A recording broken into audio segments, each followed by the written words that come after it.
The Menu Twisted Ending Explained. Hey guys, today we're going to explain the ending of The Menu. Let's get right into it. It's unusual for a new film like The Menu to truly shock an audience. Yet that's exactly what director Mark Mylod's film does, concealing its twists and turns even from the enticing main course trailers. When we as an audience get to the end of The Menu, the results are just as shocking as the decisions that caused it all to happen.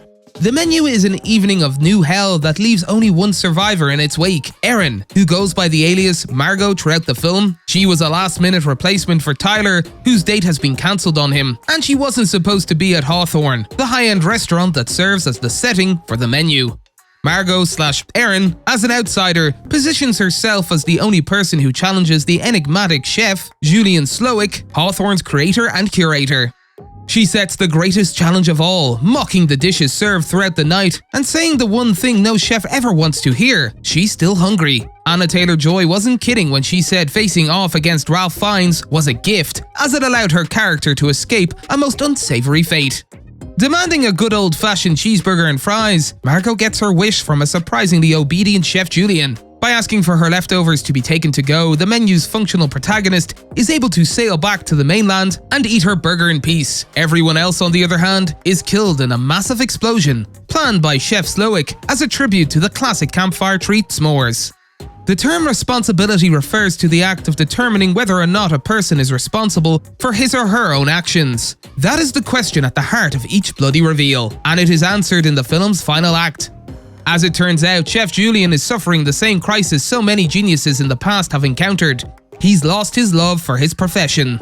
Julian Slowik loses his passion for cuisine as a result of dealing with critics and persevering in the world of cutthroat perfection on the menu's fateful night.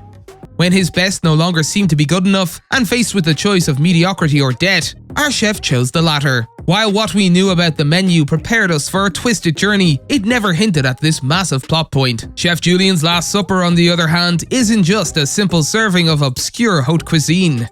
The meals shared throughout the menu represent various pieces of criticism that culminate in one hell of a dessert plate, exposing his diner's secrets. Everyone from cheating spouses to shady finance bros literally get roasted as a result. As previously stated, Margot/Erin was the only person who was not expected to attend the menu's lethal dinner service. In fact, one of the most shocking twists in her story is that Tyler knew the evening would end in death and invited her to join him without telling her. Chef Justin had no beef with her because she was the only truly innocent person in the room. It's one of the reasons he questioned Margot's presence in the first place and offered her opportunities such as joining the kitchen staff. Even better, Margot's defiance aids in providing her with the information she requires to survive the night. She digs through Slowik's personal residence on the island, learning about his past as a promising burger chef. Using that information, Margot orders a burger and fries, knowing that's what Justin used to cook when he was still interested in cooking. The menu may have been about the finest dishes known to humanity, but at the end of the night, it's a simple fast food classic that has the most impact. Chef Justin has one last chance to relive his glory days before taking his own and his diner's lives, cooking a meal from a time when everything seemed promising and people actually appreciated his work. The menu's imposing antagonist has a moment similar to Ratatouille's when harsh critic Anton Ego is transformed by the power of food. The main difference is that Ego did not burn down the restaurant, taking everyone with him once he felt that brief respite.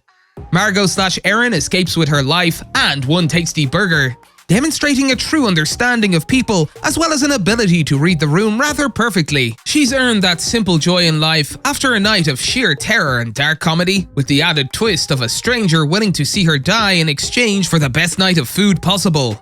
If only the rest of the menu's cast of characters had the smarts she did, they might have escaped their fates a bit easier. Perhaps that's why the film is such a treat to behold. Much like a saw trap, there was a potential solution that could have freed the room from dying as dessert. In a room where life had become a dark joke, only the sharpest mind could avoid the punchline. Hashing out the ending of the menu might have left some of you hungry for seconds. If that's the case, you can still see the film in theaters and marvel at first-time viewers' reactions as an added bonus. If you've read through the spoiler-filled rundown of Searchlight Pictures' latest without seeing it for yourself, it's still worth going to a theater near you to see it for yourself. Just don't spoil the surprises for anyone else, as that would be the most evil deed of all.